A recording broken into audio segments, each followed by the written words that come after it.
Let's talk to Leo Kearse, comedian. Good evening, Leo.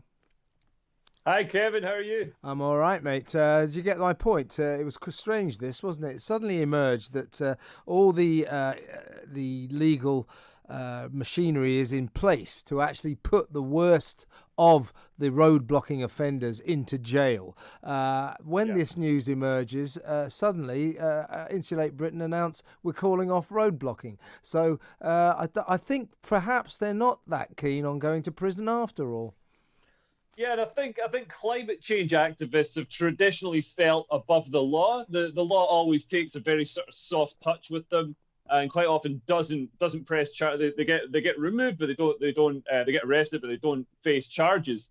Whereas the current government seems to be taking a much sort of firmer stance, and particularly with Insulate Britain, because their tactics are really dangerous. I mean, and we've seen ambulances being stopped that were carrying people. There's a woman who's left with life-changing injuries after suffering a stroke and being unable to get to hospital, and they're going to hurt themselves.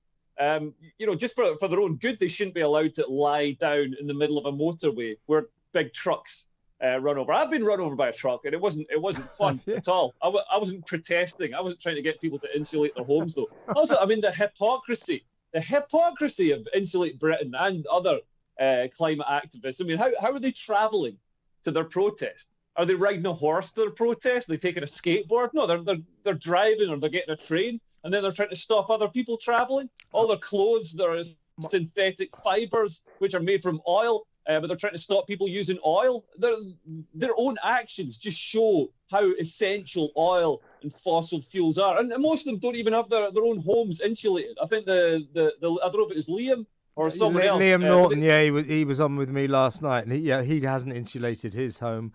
It's unbelievable. But my point to Liam, and indeed to all of them, is this: why are you bothering with this country? There's nothing we can do to alter climate change on this planet whatsoever, because we only produce 1% of the world's pollution. I said, why don't you go down the Chinese embassy and protest there, or better still, go to Beijing, where they've got more than 1,000 coal-fueled power stations, and they're building about 300 more.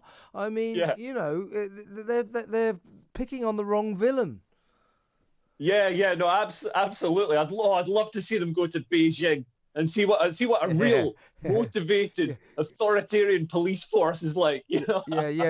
Try blocking the equivalent of the Beijing M25. See how you get on there, boys. Eh? I don't think the trucks would stop. Yeah. But I mean, in fairness, although Britain, ostensibly only produces 1% of the world's greenhouse gases, or contributes 1% of the climate change or whatever it is, we've outsourced a lot of our manufacturing to China, to India, to places like that. So they burn all the fossil fuels, making our whatever we need, and then they send it to us, and we pretend that wasn't caused by us. Yeah. So really, once manufacturing, with Brexit, I think manufacturing is going to return to the UK, and then we'll see. But I don't understand why we're bothered about it. Like, I'm Scottish. The climate in Scotland needs to change. Climate change is a good thing for Scotland. You could do with a bit of global. You could do with a bit of global warming up there, yeah. Absolutely. I mean, they say it's going to rise by 1.5 degrees over the next 100 years.